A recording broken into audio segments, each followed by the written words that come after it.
I used to be the senior leader of an evangelical church in Eritrea's capital, Asmara. My church was growing fast, and lots of young people were coming. We had about 20,000 youth within 3 years. I made some statements against the military conscription policy of our government. You can't really say anything critical of the government in Eritrea. So that made me quite unpopular with them. They came to arrest me, but the first time I wasn't there. But then I was arrested on my way to a coastal city in May 2004. The surreal thing was, they escorted me like a government official. 12 armed men were in front of me and 12 behind me in a pickup truck. They put me in prison without charge or trial. We used to eat black tea and bread for breakfast. Lunch was a spoonful of lentils in water, shared between 8 prisoners. Saturdays were really special because spinach was blended into the usual lentil mix. On Sundays we were given the hard, inedible meat from animal intestines. As disgusting as that sounds, we chose to eat it simply for the protein. Obviously, they tortured me. That's fairly standard in Eritrean prisons. They regularly beat my bladder, my kidneys, and my chest. It's a tactic they use to cause the most internal damage. A kind of invisible torture, really. Extremely painful. Then another priest who was in prison with me managed to escape. But when the details of it got out onto the internet, the guards punished me because they thought somehow I'd leaked it. It didn't matter to them that I hadn't.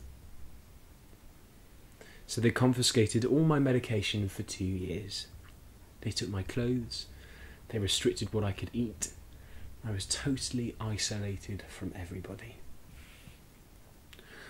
Up until then, I'd been smuggling letters out of the prison to encourage churches. I was still concerned for them. Prison couldn't really take that out of me. But someone inside told the guards about my letters. So they beat me severely and put me in solitary confinement for 3 months. In chains. The pain got so bad in my kidneys, one of them had to be removed. The prison doctor thought I had about 3 days left to live, so they released me to the home of my friend on a stretcher bed with a canister of oxygen. They expected me to die, but I thought it was a miracle to be on the outside of the prison. For years they had threatened to kill me, but finally I was on the outside. I thank God that my wife had meanwhile managed to escape the country with our daughters, and I have been reunited with my family. But in prison, I felt the prayers. I couldn't even tell you my story until now because I wasn't completely safe from the Eritrean authorities. With the help of some good friends and of CSW, I was able to get out. I used to be the senior leader of an evangelical church in Eritrea's capital, Asmara. Actually, it wasn't me, it was this man. His name is Pastor Tesfasion Hargos. There are over 2,000 Christians imprisoned in Eritrea as we speak, and tens of thousands of others. Now that you know a little more about what happens to them, the first thing you can do is share this film. Many more people need to know about their situation. Awareness will inspire greater action on their behalf. We're already speaking up for imprisoned Eritreans at the United Nations and with government officials. Now it's your chance to give them a voice.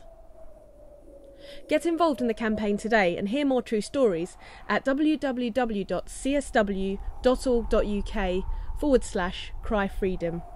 Thanks for watching.